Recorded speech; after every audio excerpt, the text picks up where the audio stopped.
What if one moment, one river, and one brave act of love changed two worlds forever? He was born into wealth beyond imagination. A billionaire heir raised in glass towers and guarded dreams. She was born into simplicity. A village girl with nothing but courage, kindness, and a heart strong enough to defy fate. When a picnic turns into a fight for survival, and a village girl saves the life of a man she was never meant to meet, love is born. Worlds collide, and society draws a cruel line between class and destiny. Will love be strong enough to cross the divide? Or will family pride and power tear them apart forever? Don't forget to like this story if you believe love can come from the most unexpected places. Subscribe and turn on notifications so you don't miss the next emotional, dramatic love story. Because this is not just a story. It's a battle between love and legacy. If you want, I can add a short suspense teaser after the intro. Make it shorter for TikTok/Reels. Write a cinematic voiceover version. Continue with chapter 1. Just tell me. The morning began with laughter. Light, careless laughter that did not belong to the land it echoed through. Luxury SUVs rolled into the outskirts of Okayan village, their polished bodies reflecting the dusty road and curious faces that watched from afar. For the villagers, this was not an ordinary day. Strangers rarely came here, and when they did not come with champagne baskets, silk picnic mats, and guards speaking into tiny microphones. At the center of it all was Adetokunbo Kingsley. Tall, composed, and effortlessly elegant, he wore wealth like a second skin. Yet beneath the tailored shirt and confident stride was a man tired of rules, of board meetings, inheritance speeches, and a future already decided for him. This picnic, organized by his parents and business partners, was meant to be relaxation. To him, it felt like another performance. While the guests laughed and toasted near the tents, Adetokunbo drifted away, drawn by the distant sound of rushing water. The river lay just beyond a cluster of tall trees, ancient and patient, flowing long before Kingsley wealth ever existed. He stepped closer, breathing in the scent of wet earth. The river looked peaceful, inviting even. He crouched to touch the water, unaware that the stones beneath his expensive shoes were slick with moss. One slip, one sharp gasp, and suddenly the world turned upside down. The river pulled him in violently, swallowing his shout. Water filled his lungs as panic seized him. His arms flailed, but his body was heavy. His clothes soaked, his strength fading. For the first time in his life, money, power, and name meant nothing. He was drowning. Not far away, Amara balanced a clay pot on her head as she returned from the stream. She had taken this path all her life and knew when the river's song changed. That day it cried out, loud, desperate. She dropped the pot. Without thinking, she ran. When she reached the riverbank, she saw him, a stranger fighting the current, eyes wide with fear. He didn't belong here. His skin was too soft, his clothes too fine. But none of that mattered. Amara dove in. The cold water wrapped around her, but she pushed forward, grabbing him just as his strength gave out. She fought the current with everything she had, dragging him toward the shore, her muscles burning, her breath short. Finally they collapsed on the sand. Adetokunbo coughed violently, water spilling from his lungs as Amara pressed on his chest, whispering prayers between shaky breaths. Breathe. Please breathe, she murmured. When he finally inhaled, life rushing back into him, his eyes fluttered open. And there she was. Her face hovered above him, framed by braided hair, eyes filled with concern, strength, and a kindness he had never seen in any boardroom or ballroom. For a moment, the world stood still. The river flowed quietly again. And though neither of them knew it yet, two worlds had just collided, and nothing would ever be the same. Adetokunbo woke up to unfamiliar sounds. Not the low hum of air conditioners or the distant noise of Lagos traffic, but the soft clucking of hens, the rustle of leaves, and voices speaking in gentle, unhurried tones. The ceiling above him was made of woven bamboo, not marble. Sunlight filtered through a small window, painting warm patterns across the floor. For a moment, panic flickered in his chest. Then he remembered the river. And her. He tried to sit up, but a dull ache spread through his body. A cool hand immediately pressed his shoulder down. Don't move yet, a soft voice said. You swallowed too much water. He turned his head. It was the girl from the river. She sat beside him on a low wooden stool, wearing a simple wrapper and blouse, her hair neatly braided. Up close, she looked even more real.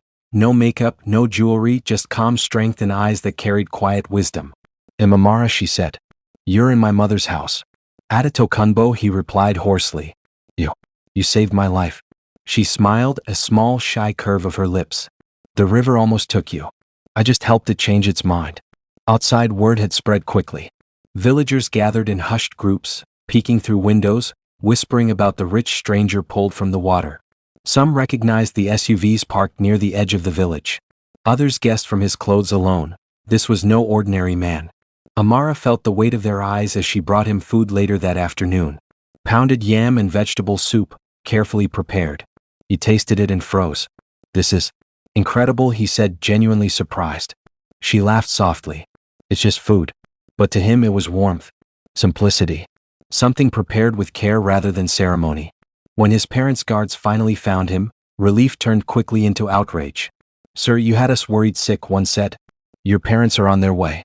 Amara stepped back instinctively. She watched as his world returned in fragments.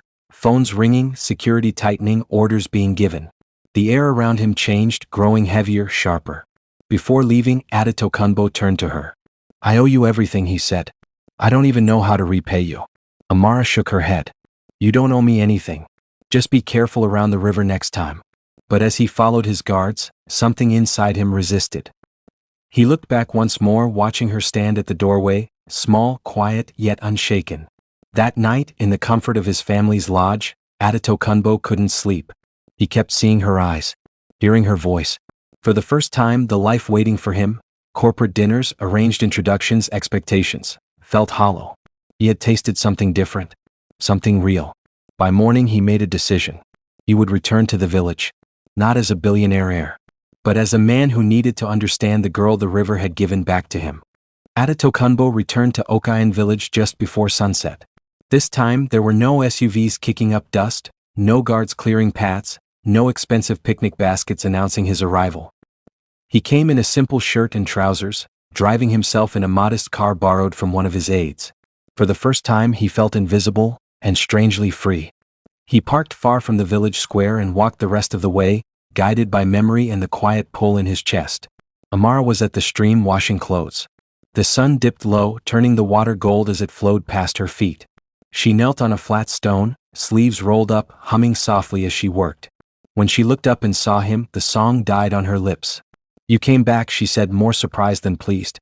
"I told you I would," he replied gently. She stood, wiping her hands on her wrapper, eyes scanning the path behind him. "You shouldn't be here alone. Your people."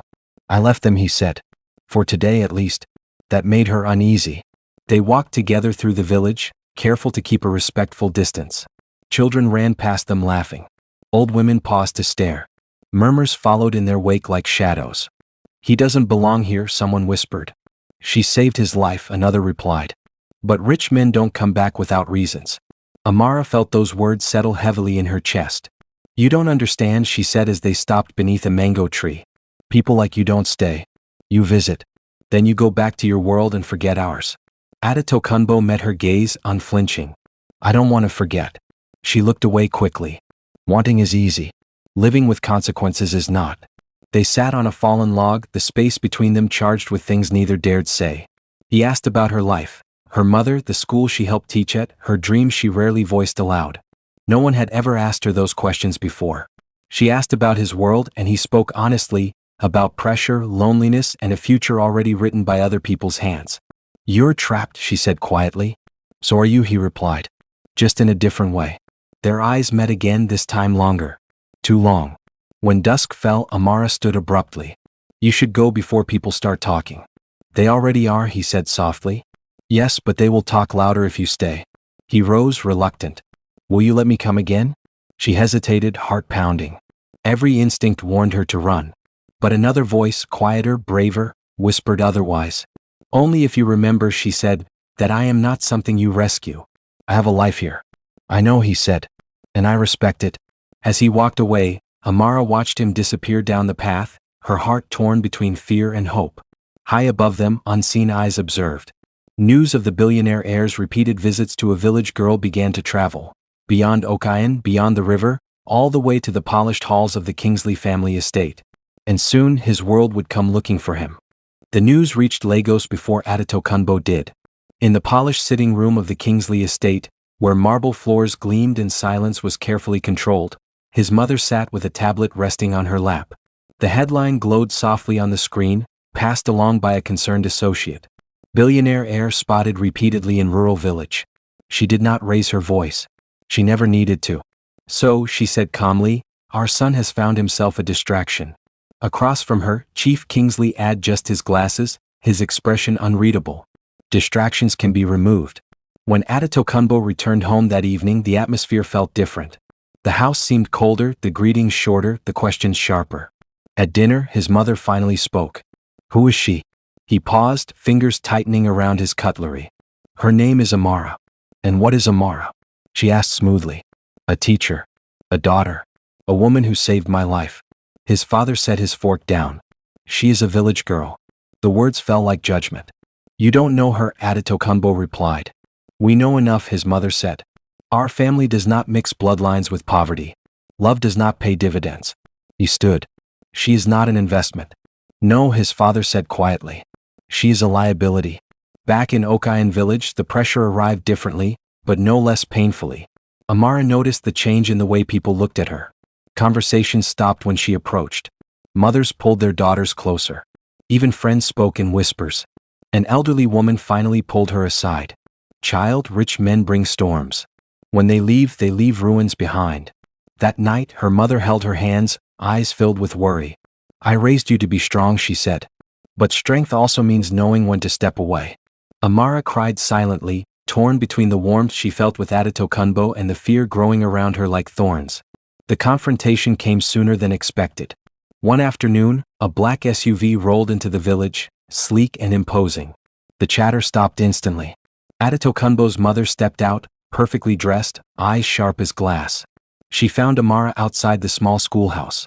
You must be Amara, she said, her smile polite but cold. I'm Adetokunbo's mother. Amara swallowed. Ma. You are kind, the woman continued. Brave too. But kindness does not change facts.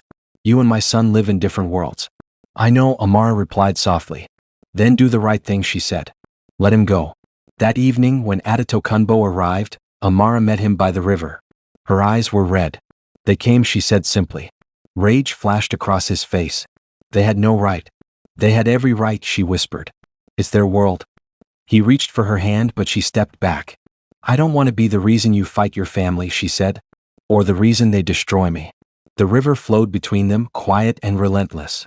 And for the first time since it brought them together, it felt like it might tear them apart.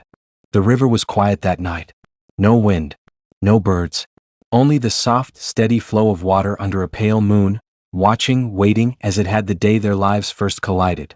Amara stood at the riverbank alone, clutching the edge of her wrapper with trembling fingers. The words of Adetokunbo's mother echoed in her mind, sharp and unforgiving. Different worlds. Different bloodlines. Let him go. She had known this moment would come. Love like theirs was never meant to be easy. At the Kingsley estate, Adetokunbo stood before his parents, anger burning beneath his calm. You went to her village without me, he said. You humiliated her. His mother's voice remained composed. I protected you. No, he replied. You tried to control me. His father rose slowly. We gave you everything. Your future. Your name. You will not throw it away for a girl who doesn't even belong in your world. Adetokunbo's jaw tightened. She belongs in my heart. Silence fell.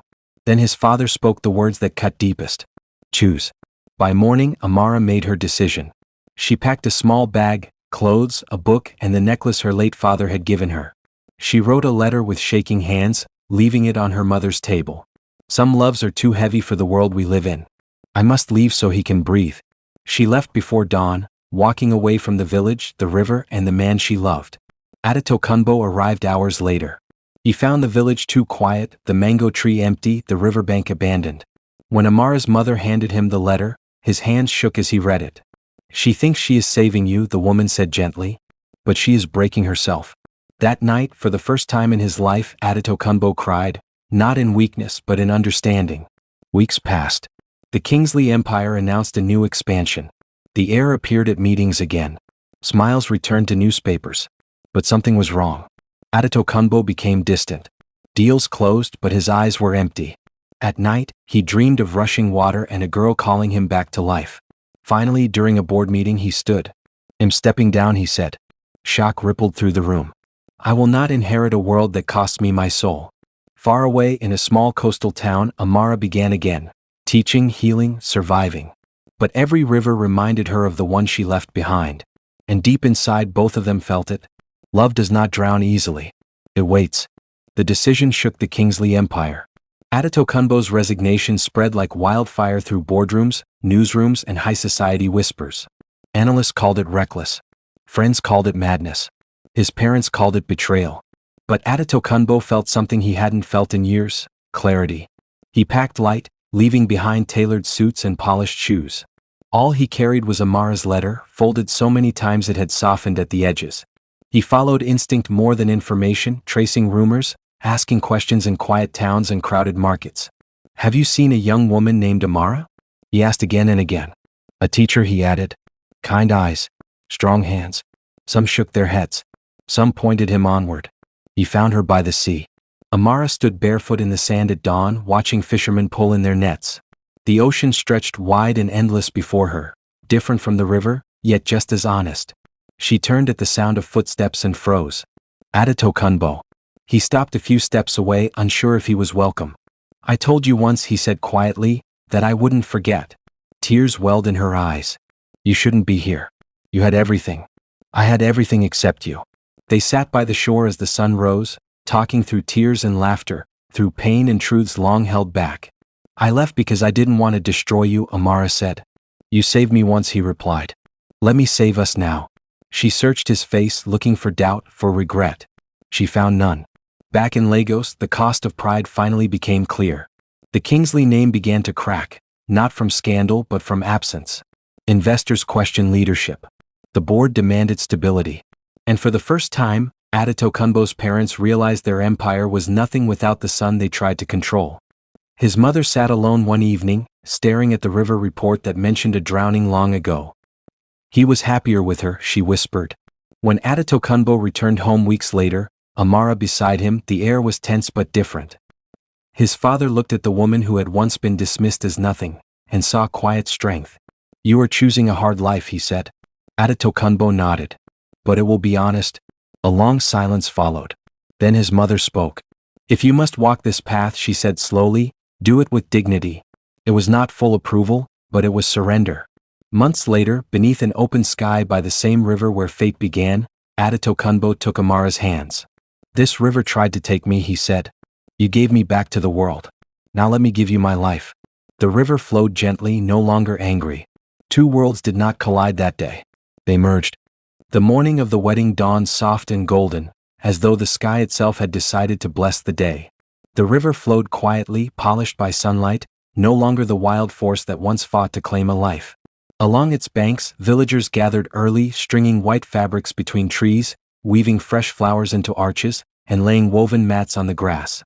There were no chandeliers, no marble halls, yet everything felt richer than gold. This was Amara's world. And today it would also be Adetokunbo's. Amara stood inside her mother's hut as women sang softly around her.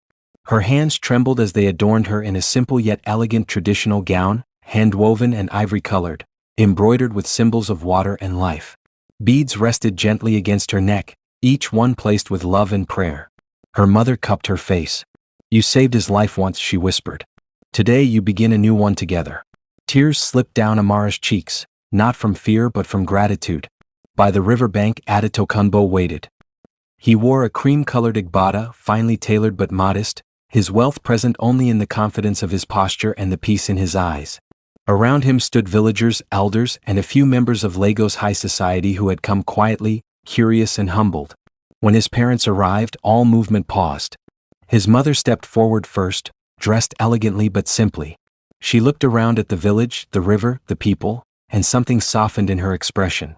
"This place," she murmured, "is where my son learned how to breathe." The drums began. Amara appeared, walking slowly toward the river, her steps steady despite her racing heart. When Adetokunbo saw her, the world narrowed to just the two of them. The river shimmered behind her like a witness that never forgot. He stepped forward, eyes shining. "You once pulled me from the water," he said quietly, taking her hands. "Today I choose to walk beside you, on land, through storms and wherever life flows." Amara smiled through tears. "I once thought loving you would drown us both," she replied. "But love taught me that some rivers are crossed together." An elder raised his staff and spoke blessings over them. of unity, humility, and courage. The river hummed softly as if answering.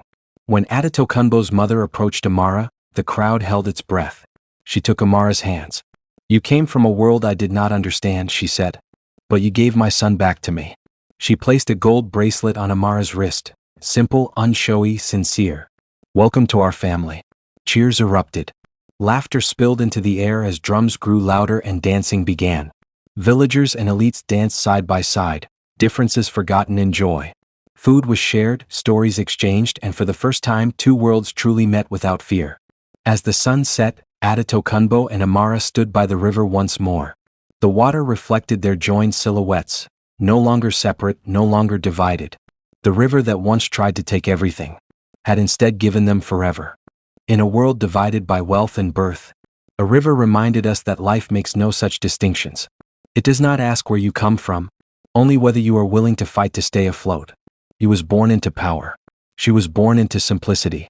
Yet when the current rose, it was love, not money, that saved him. They were told their worlds could never meet, that some lines should never be crossed.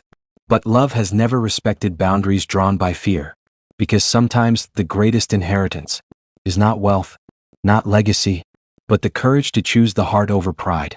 And so, where the river once nearly ended a life, it instead became the beginning of forever. This is not just their story. It is a reminder that love, when brave enough, can turn drowning into destiny. If this story touched your heart, if you believe love can rise above class, pride, and destiny, please like this video. It helps these stories reach more hearts. Subscribe to the channel for more powerful love stories filled with emotion, drama, and unforgettable endings. Turn on notifications so you never miss the next story where love defies the odds. Because more stories are coming. More rivers to cross. More hearts to be changed. Stay with us. Love is just beginning.